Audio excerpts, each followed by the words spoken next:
Today, Eisleben is a charming little medieval town of about 25,000 in the German state of Saxony-Anhalt. It is at least 1,000 years old. There are mentions of Eisleben in the 10th century. It has an old town and a new town, and the new town was built in the 14th century. And it's most famous, of course, because Martin Luther was born there in 1483. He only lived there for a year before his family moved away, and most of the significant stuff about Dr. Luther's life happened in the university town of Wittenberg. But little Martin was baptized in Eisleben and returned there often during his life, and by coincidence or perhaps by providence, Martin Luther was visiting Eisleben on business in his 63rd year when he died. So he's buried there. Today you can visit the house of his birth and the house of his death, and his baptismal font is still being used today, 500 odd years later. It's possible that after Abraham, Moses, Jesus, Paul, and the Roman Emperor Constantine, Martin Luther had a greater impact on the Christian church than anybody else in history, this copper miner's son from Eisleben. And here's why. During Martin Luther's lifetime, the Medici Pope Leo X wanted to build a magnificent cathedral on the presumed site of St. Peter's grave, the first pope, of course. And just like a place like Kenilworth Union Church, Leo needed cash to do this, and so Leo came up with the mother of all stewardship campaigns. It was called an indulgence, and you know what that is from your Western Civ course at university. This is how it worked. All have sinned and fall far short of the glory of God, we read in Romans. On our own, we are poor and pitiful in God's sight and have shown insufficient righteousness to earn God's good favor. We are in arrears. We are bankrupt. We are Greece. We are Puerto Rico. We are Illinois. That's most of us. But some of us are not in arrears. Some of us are in the black. They're called saints. And the saints lived such righteous lives that they'd built up a surplus of merit. They had more merit than they needed for themselves, and the thinking went that you could bank this surplus merit in a heavenly bank vault. And so the church has two things. The church has the keys to the kingdom, the combination to the vault, and it also has the remnants of the saints. And the remnants of the saints are precious. They're called the relics of the saints. And so, for instance, the Castle Church at Wittenberg, where Martin Luther lived and taught and worshiped, had 17,443 relics of the saints. The church at Wittenberg had the thumb of St. Anne, a twig from Moses' burning bush, some hay from Jesus' manger, and a thorn from Jesus' crown. And get this, the church of Wittenberg claimed to have some milk from the breast of Mother Mary. That has to get you somewhere, right? 14 churches in Europe claim to have the head of John the Baptist. And Martin Luther calculated that of the original 12 disciples, 18 were buried in Spain. Wittenberg alone had enough rich relics to shorten purgatory jail terms by 1,902,202 years.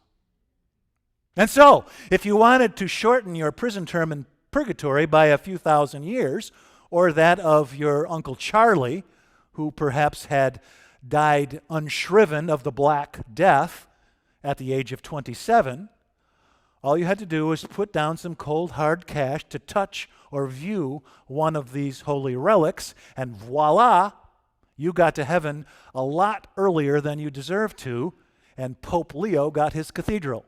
It was all very convenient. There was this character named Johann Tetzel who traveled the length and breadth of Europe selling these indulgences and raking in truckloads of cash. Tetzel might have been the greatest salesman in the history of the world.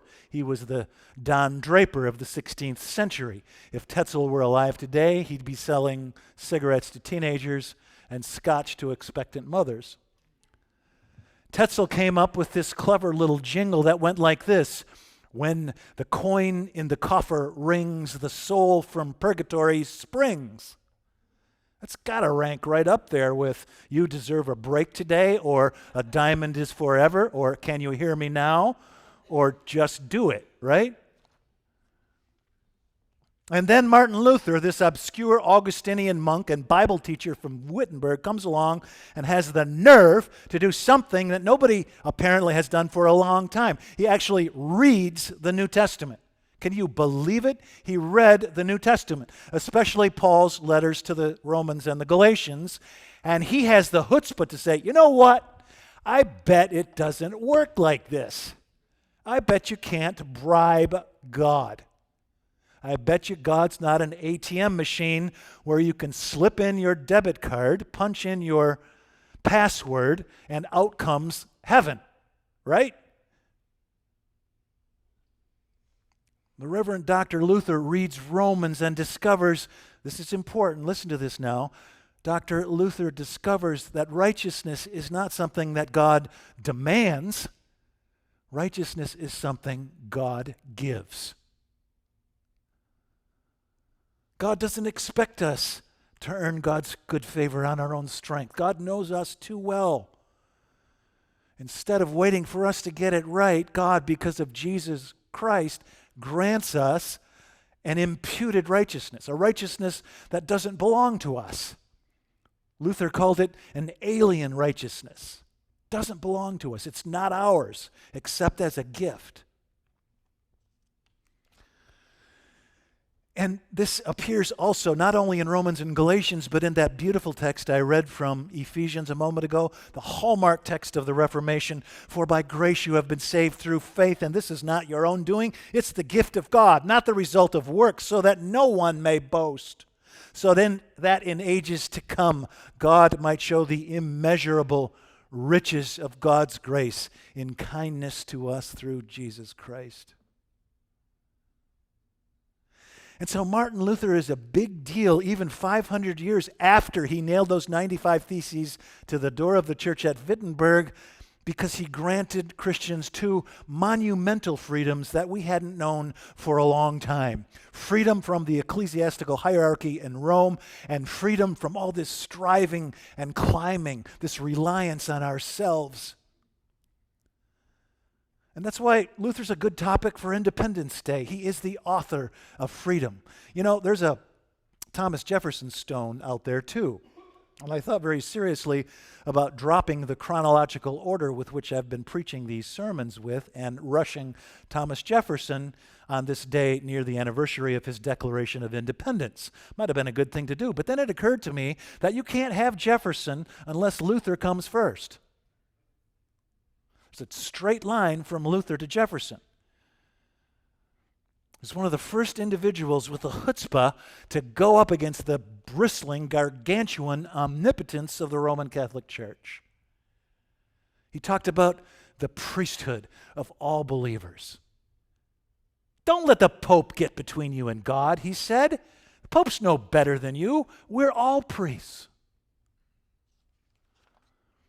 When Luther was born, you see, most people were answerable to one towering tyranny after another, subjects to their kings, slaves to their masters, serfs to their lords, craftsmen to their guilds, Christians to their priests, priests to their bishops, and their bishops to papae. And then, partly because of Luther, and partly just alongside him and around him, in the 250 years between Wittenberg and Philadelphia, all these hegemonies start crumbling. And some historians call Martin Luther the first modern man. And what they mean by that is that he was born in the 15th century and died in the 16th century. He was born into medieval Europe and almost by himself created modern Europe. It was Luther who began the revolution that ends with Jefferson's "all people are created equal." So that's Luther's first gift of freedom to us. And there's another, this freedom from striving and climbing and self-reliance. It's his fixed, unshaken certitude that on the last of all your days, when you've breathed your last and finished your race and rest from your labors, at the end of the long, lingering years of cosmic time, on the throne of all the world, there is not an implacable judge, but a kind Father who wants you to live and flourish and thrive. God can't be bought. God can't be bribed. God can't be had. God cannot be impressed. And yet God looks with favor upon us anyway because of Jesus Christ. And so when we come before God at the end of all our days with the burnt offering of our life in our trembling hands, our threadbare merit and our pinched and narrow generosities and our meager accomplishments and our frequent disloyalties and our repeated mistakes, all God sees is Jesus Christ standing there before the throne. So do you think this is good news in a world where seventh graders wonder whether they'll ever be cool enough or athletic enough or clever enough to impress their implacable peers? And when our high school seniors agonize over their college apps, wondering whether any decent school will accept them, whether they will be acceptable in the eyes of those inscrutable and treacherous admissions gods? Where wives wonder if they will ever be beautiful enough for their roaming husbands, where bankers work 100 hours a week striving for unreachable goals. It's kind of nice that God already thinks you're perfect. I mean, what do you have to do to earn acceptance in this world? In 2006, Joe Girardi was named Major League Baseball's Manager of the Year and then instantly fired by the Florida Marlins. Same thing happened to George Karl in 2013, NBA Coach of the Year, instantly fired by the Denver Nuggets. In 1927, Babe Ruth had one of the greatest years in the history of baseball. It's the year he hit 60 home runs, of course, but he also hit for an average of 356 and had 164 RBIs. The trouble was, Babe Ruth played for perhaps the greatest team that there ever was, the 1927 Yankees, 110 wins, 19 games ahead of the second place finisher. Babe Ruth hitting 60 home runs, 356 average, didn't even win the most valuable player award that year. Do you know who did? His teammate Lou Gehrig, 373, 47 home runs, 175 RBIs. After that monumental year, 1927, Ruth would play for another 7 seasons for the Yankees until 1934 in his 39th year. During his career, he helped the Yankees to 7 American League pennants and 4 World Championships. In the first year after his retirement, the Babe asked the Yankees for tickets to the opening game of the 1936 season at Yankee Stadium, the house that Ruth built. And the Yankees said, "Sure, just send a check." This was in the days way before George Steinbrenner. Sure, just send a check. 500 years later, Martin Luther's revolutionary theology is still a great gift to the likes of you and me. At the cosmic core of all the world, there is a beating, bleeding heart that aches for your thriving, that yearns for your flourishing. For God so loved the world and you. A few years ago, Tracy Orr of Dallas, Texas, fell so far behind in her mortgage payments that her bank finally had to foreclose on her home. And they put it up for auction. And for some reason, Tracy Orr of Dallas, Texas, decided to attend the auction where they were selling off her own home. And as the flippers were bidding on her foreclosed home, Tracy Orr wondered whether this was such a great idea to attend this real estate funeral. A woman named Marilyn Mock ended up winning her home with a bid of just under $30,000. Miss Mock had never seen Tracy Orr's home, and she bought it anyway. As she was leaving the building, Miss Mock handed the deed back to Miss Orr, who promptly moved back into her home. They had never met each other before this auction. People need to help each other, said Miss Mock. It's as simple as that. And according to Martin Luther, that's the way it works with God. We're way behind. We're bankrupt. All our ink is red. And then God comes along and says, here, it's yours for free.